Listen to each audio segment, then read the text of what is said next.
Hola, gracias por venir a Interior 403. Yo soy Nora de la Cruz y este es el... no sé si es el video más esperado. Yo creo que sí. Al menos es de mis videos favoritos, de los que más me gusta hacer en el canal. Y pues por supuesto, no puede ser de otra manera. Es el top de este año. Este año particularmente me costó mucho trabajo hacerlo porque de los 40 libros que alcancé a terminar, conforme yo iba avanzando en mis lecturas, pues ustedes saben que yo voy tomando notas y tal, y cuando un libro me gusta mucho, pues le pongo una estampita de estrellita para tener esto en mente y pues a la hora de preparar el top, tenerlos a la mano. Sin embargo, cuando revisé esta lista de cuáles tenían estrellita, pues resultó que de 40 libros, 15 tenían estrellita, 15 o 14 o algo así.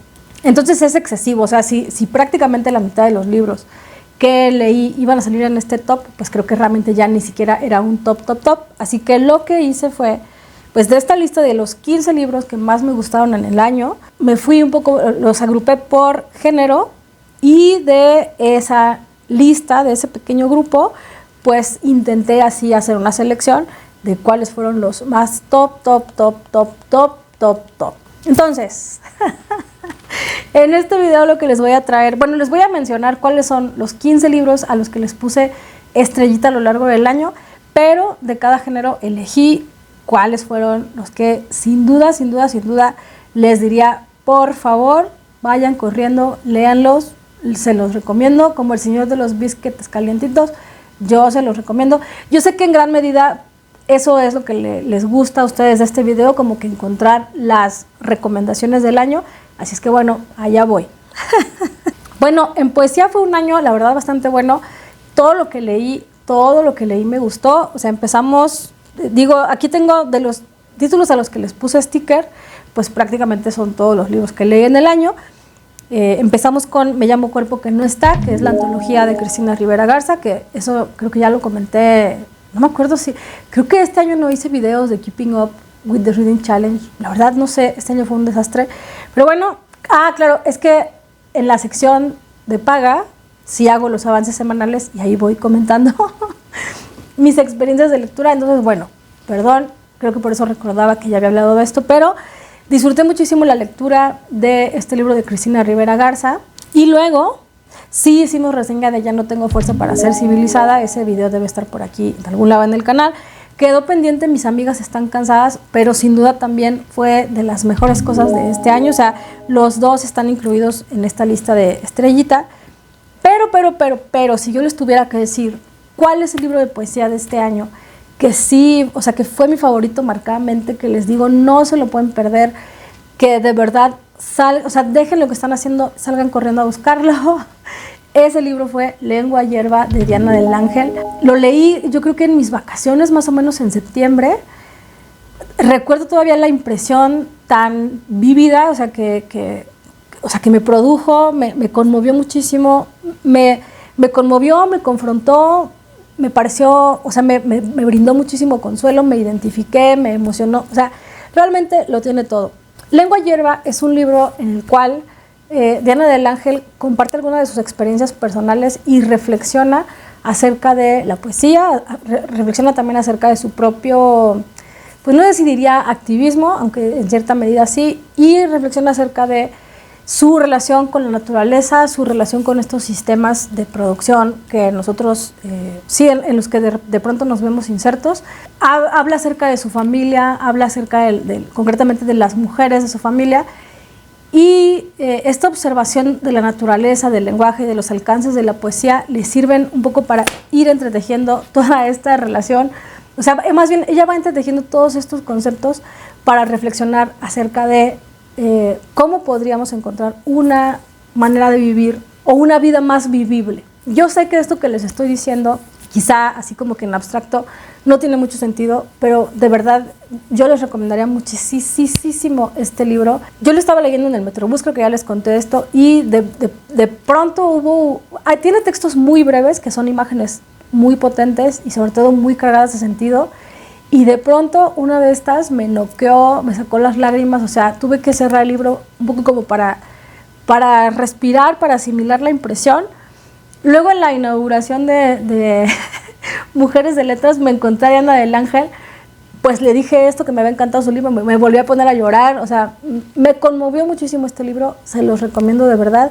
Lo publica Heredad, esta fue una cortesía editorial que me mandaron y me hizo feliz, o sea, creo que fue de los libros que yo destaco más de este año. Y bueno, también fue un gran año para la no ficción. Cada vez, o sea, con el tiempo me voy dando cuenta de que me gusta muchísimo leer no ficción.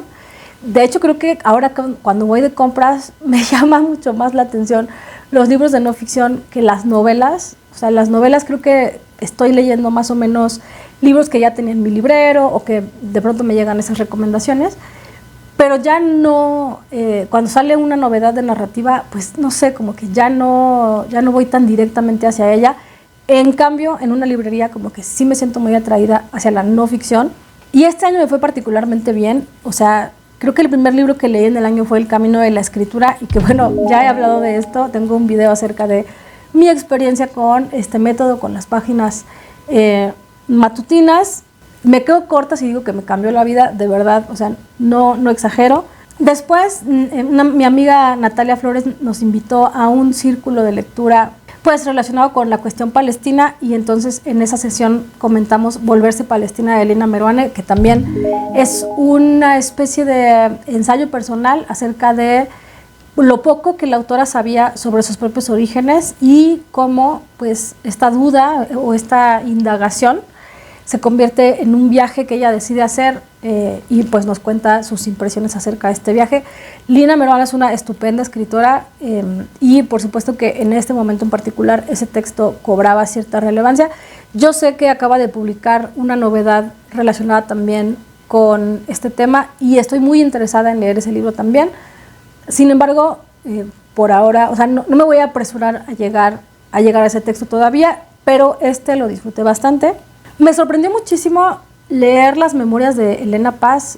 No esperaba tanto de ellas, sin embargo las disfruté. O sea, empezaron un poco fuertes en términos de que pensé que iban a ser unas historias así muy traumáticas, pero después lo que sucede es completamente distinto. O sea, es un repertorio de anécdotas, de viajes, de personajes y de lecturas que a mí me pareció apasionante. Me hubiera gustado, o sea, este libro solo cubre los primeros años de Elena Paz, me parece que como que de sus como 3 añitos a sus 20 tal vez, 18, 20, me hubiera encantado que continuara con este proyecto de memorias y leer cómo fue su juventud, cómo fue su edad madura, los últimos años de Elena, etcétera.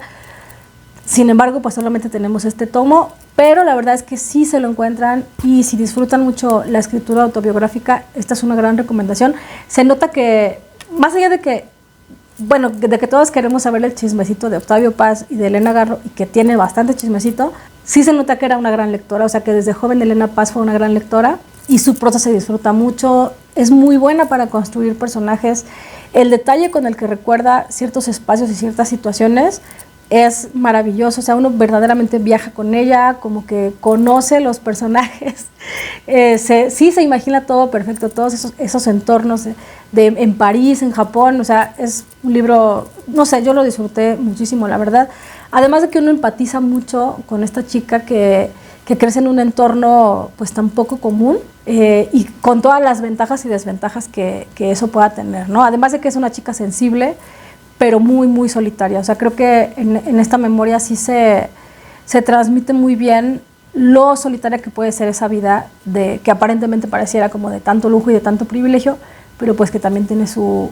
lado oscuro, ¿no? Había una apuesta segura que era I Feel Bad About My Neck de Nora Ephron, que es un conjunto de ensayos muy, muy breves que empiezan como con cuestiones aparentemente triviales acerca del envejecimiento y conforme va avanzando, pues se va poniendo un poco más serio porque ya habla acerca de las pérdidas, ¿no? De que sus amigas, o sea, sus contemporáneas empiezan a morir, la propia autora empieza a pensar en su muerte. Claro, no deja de ser un libro ligero, pero también es un poco nostálgico, agridulce, o sea, claro, es un libro de madurez, ya no es tan vital como el propio Heartburn o como otros textos de la autora, pero sigue manteniendo esa malicia y esa agudeza y ese gran sentido del humor, pero ya como que en otra edad, ¿no? No sé, a mí la verdad me encantó.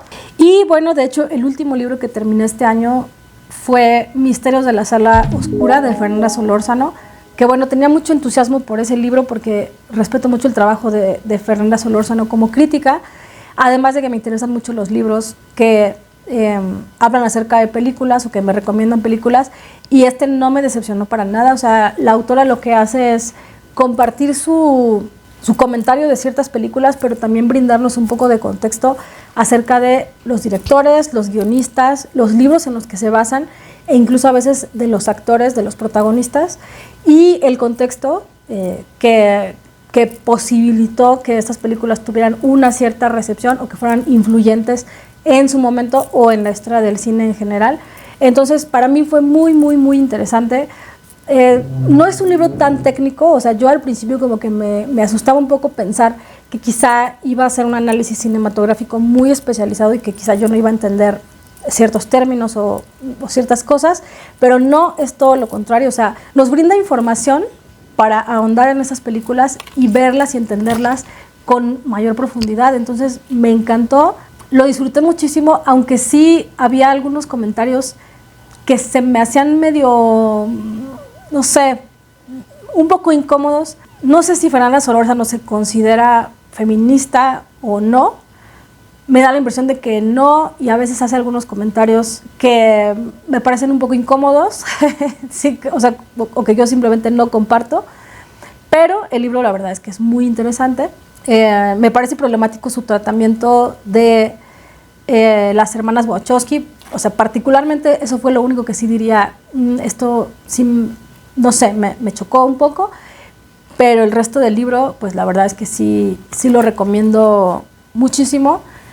Pero sin lugar a dudas, sin lugar a dudas, el gran campeón, el top, el mejor libro de no ficción que leí este año fue un libro de más de 500 páginas, que fue todo un reto. No me acuerdo cuánto me tardé en terminarlo, pero lo disfruté de principio a fin. Es un libro híbrido, muy completo, que mezcla elementos gráficos con texto y además hay fotografías, hay ilustraciones, hay poesía, hay testimonio, hay entrevista, hay de todo.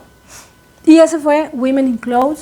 Creo que ya les había hablado de este libro, no me acuerdo, creo que otra vez en el avance semanal, pero bueno, la cuestión es que Women in Clothes es un libro muy complejo, porque lo que sucedió fue que una de las 600 autoras, o sea, digamos, las editoras son tres amigas, que una de ellas quiere aprender sobre moda, y cuando va a buscar libros para aprender, digamos, lo básico, se da cuenta de que ninguno de esos libros cubre las cosas que a ella le interesan, ¿no? Que tienen que ver con cómo se define un estilo personal, qué prendas, o sea, cómo decide la gente comprar ciertas prendas, usarlas, cuidarlas, las relaciones emotivas que llegamos a tener con la ropa, pero también cuestiones más complejas, como por ejemplo, ¿qué relación tenemos en términos de clase y de identidad de género con la ropa?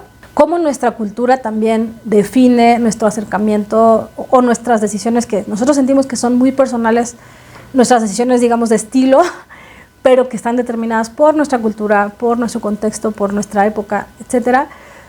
Hay unas historias maravillosas acerca de prendas, o sea, de todo tipo, desde historias de alguien que compró una prenda, o sea, un hallazgo, ¿no?, de una prenda vintage en un lugar muy, no sé, muy inesperado, hasta gente que tiene recuerdos muy queridos con una prenda que tiene, o sea, que ha sido heredada o que lleva mucho tiempo en su armario o que tiene un significado especial por la manera en la que se relaciona con su identidad, lo que ustedes quieran, pero también se meten cuestiones un poquito más escabrosas, como por ejemplo las condiciones en las que se produce alguna ropa de lujo. O sea, hay una entrevista en la cual se habla con las trabajadoras, creo que sobre todo trabajadoras de una de estas fábricas que hacen, que producen las prendas de ciertas marcas de lujo, y que esas personas, o sea, digamos, ni lo que ganan en todo un mes les alcanzaría para comprar una sola de las prendas que producen.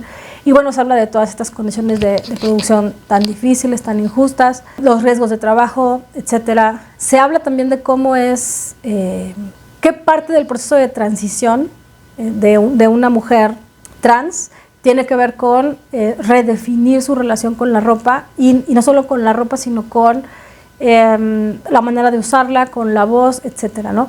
No, es de verdad interesantísimo. O sea, se cubre un espectro de cosas increíbles, o sea, los aromas, ¿no? De verdad es muy, muy, muy interesante. Hay unos proyectos fotográficos muy creativos. O sea, por ejemplo, a una sola persona le dicen, o sea, si hay una persona que tiene, ellas detectan estas tendencias, ¿no? De que a lo mejor hay alguien que le gusta comprar vestidos de cierta silueta y tiene más de uno, y entonces hacen una colección de fotos con todos sus vestidos de corte A, por ejemplo. Eso es muy interesante, pero también, como les digo, los testimonios que pueden ser desde, o sea, están actrices, escritoras, periodistas, rockeras, también personas que sí están en la industria de la moda. Es muy, muy, muy, muy variado, pero sobre todo lo interesante es que estas tres amigas se reunieron y fueron creando un cuestionario, y la manera en la que trabajaron este libro fue, les mandaban las preguntas a más de 600 personas y basándose en las distintas respuestas fue que crearon secciones, ¿no? O sea, digamos, hay cuestionarios que los publicaron completos o casi completos, o también a veces se enfocaron en una sola pregunta y pusieron muchas respuestas de varias personas, o a lo mejor de un solo tema. Por ejemplo, hay un proyecto fotográfico de cómo se vestía, o sea, quién era tu mamá y cómo se vestía tu mamá antes de que tú nacieras. Y es una colección de fotos, entonces las hijas comparten las fotos de sus mamás, de la vida que tenían antes de que ellas nacieran, y entonces intentan explicar esto en términos de estilo, cómo se relaciona con ellas, o sea, si se visten parecidos, si se visten, se han intentado imitarlas, si son muy diferentes, si el estilo de sus mamás cambió, no sé, o sea, en términos creativos, en términos editoriales, es un proyecto muy ambicioso, pero además muy disfrutable en muchos sentidos, o sea, no solo en los textos, sino visualmente. En términos editoriales es así como una lección magistral de las posibilidades que hay detrás de un proceso de edición. En fin, si a ustedes les interesa alguno de estos aspectos del texto, o si les interesa la ropita, también si les interesan los temas de género, aquí hay bastante tela de dónde cortar. Fue una de las mejores experiencias de lectura del año, a pesar de que creo que fue el primer libro que leí este año. Creo que, o sea, lo recuerdo de una manera muy, muy especial. Así es que sin duda, este es el top de no ficción. Y bueno, como era de esperarse, en narrativa casi siempre tengo más recomendaciones porque pues es el género que más leo. Así es que concretamente a este top llegaron tres novelas, las tres creo que son novelas. Bueno, una no va a ser ninguna sorpresa porque creo que también hablé mucho de ella a lo largo del año. No estoy segura, ya ni siquiera estoy segura de qué videos sí grabé, no grabé, cuáles grabé y no publiqué, en fin. Pero bueno, el primer libro que terminé este año fue Limpia, de Alia Trabuco Serán, que es una autora chilena. El año pasado leí Las homicidas, que es más bien no ficción, es ensayo, son 4 ensayos. Me dejó una impresión bastante positiva, y cuando vi este libro en la librería de mi trabajo dije sí, de inmediato. O sea, creo que es muy raro que yo, digamos, cuando está muy reciente la lectura de una autora, sí suelo hacer esto de comprar lo que encuentro a la mano de inmediato, pero no me suele pasar esto de leerlo de inmediato, y en este caso sí sucedió. O sea, que en cuanto tuve el libro en mis manos dije, ya, lo quiero leer. Y no me decepcionó para nada. O sea, Limpia es una novela acerca de una joven que pues de repente se ve en la necesidad de dejar su casa en el campo, dejar a su mamá en el campo, ir a la ciudad a trabajar pues como trabajadora del hogar, de planta, digamos, viviendo en un cuartito en la casa de una familia, pues una familia con bastante dinero, pero que también tiene como que bastantes conflictos, ¿no? La familia está formada por una pareja aparentemente de médicos y su hija, pues que tiene como que bastante ansiedad, ¿no? Digamos que lo que está muy bien representado en esta novela es la condición de esta mujer que por un lado pues sí vive ahí, o sea, digamos que ya está haciendo su vida ahí plenamente, completamente separada de su familia, de todo lo que conoce. Aunque tiene un día libre, pues ya tampoco tiene manera de hacer una vida social o de crear una red de apoyo pues más compleja. Entonces está prácticamente inserta en esta vida familiar, pero a la vez, pues, digamos, sí sí digamos, la incluyen o aparentemente la incluyen, pero dentro de esa misma casa, viviendo ahí con ellos, pues la marginan, ¿no? Y este lugar incómodo de conocer las intimidades de esta familia y de observarlas todo el tiempo y de hacer parte de su dinámica pues más cotidiana y más cercana, que le permite verlos y entenderlos, pero a la vez observarla desde una posición marginal, aunque viva ahí con ellos, es lo que hace muy interesante esta observación. Y creo que la autora es muy respetuosa con la experiencia de este personaje. O sea, la dignidad del personaje se mantiene intacta. En ningún momento en ningún momento parece que la está utilizando como para crear impacto, ¿no? O sea, como para choquear, para hacer esta monstrificación de la pobreza que a mí me enferma particularmente. No, al contrario. O sea, lo que se está explorando justamente es lo complejo que puede ser esta condición ambigua, ¿no? De estar inserta en la intimidad de una familia, pero que todo el tiempo te estén haciendo muy patente que no eres parte de esa familia y que la relación que tienes con ellos, pues también es medio difusa, ¿no? Porque, pues por un lado, pues sí, hay una relación de poder muy clara, pero por otro, como ellos se quieren sentir buena gente, pues siempre tienen este discurso de que eres como de la familia, no sé, todos estos límites un poco borrosos y cómo los vive, cómo los experimenta esta mujer.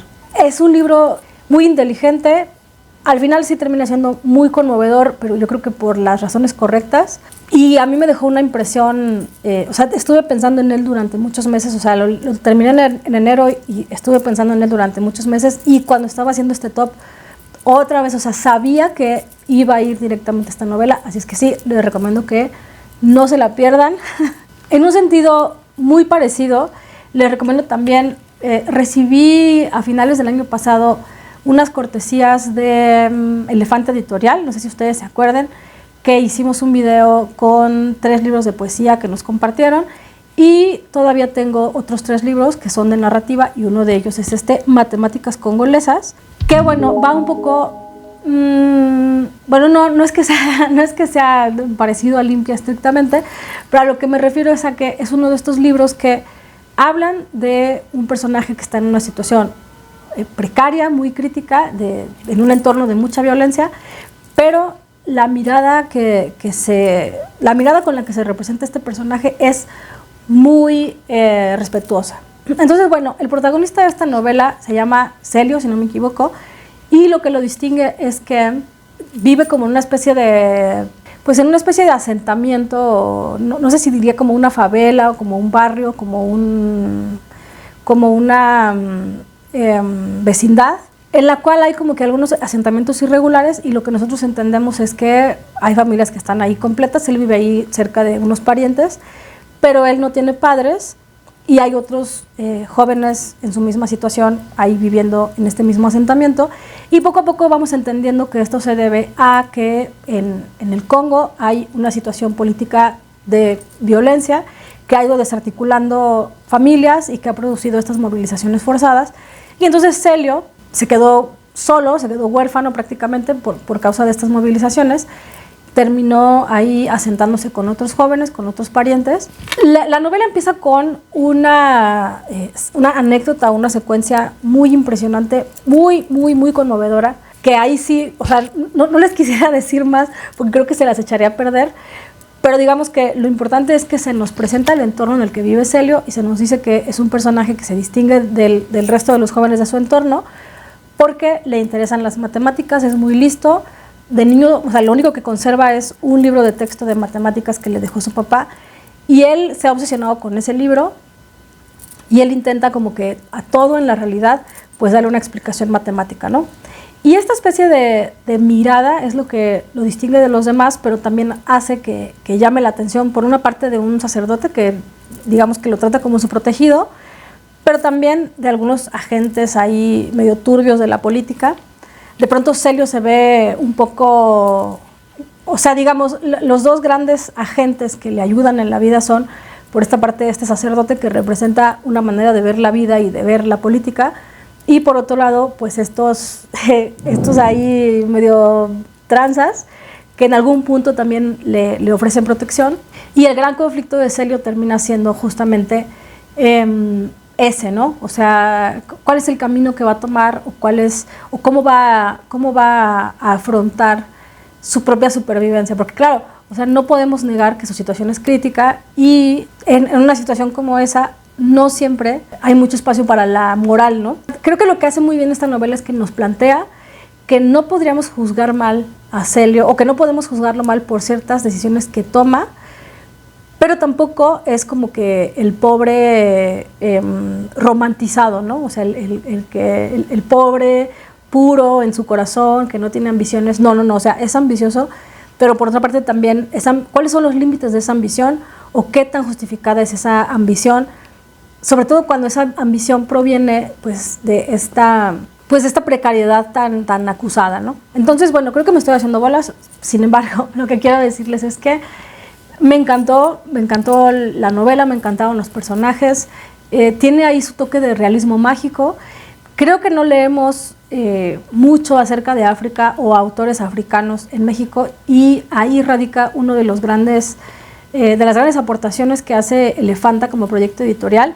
Esta novela en particular, insisto, de lo mejor del año. Si se la encuentran por ahí, se la recomiendo bastantísimo. Y finalmente, otra sorpresa, porque yo no soy una gran lectora de autores o autoras orientales en general, y este año, pues, ni siquiera recuerdo cómo llegó a mi vida este libro. Mi marido es de otra especie, pero sí, o sea, es un libro muy breve, muy ligero hasta cierto punto, pero me sorprendió muchísimo porque el tipo de imaginación que tiene y el tipo de historia que cuenta me pareció muy original. O sea, me pareció completamente diferente a todo lo que yo había leído hasta este año, y casi les podría decir que todo lo que he leído en mi vida. Este libro trata acerca de un matrimonio, y desde el principio nosotros notamos que la autora tiene una cierta intención irónica, pero se apoya un poco de elementos que yo no sé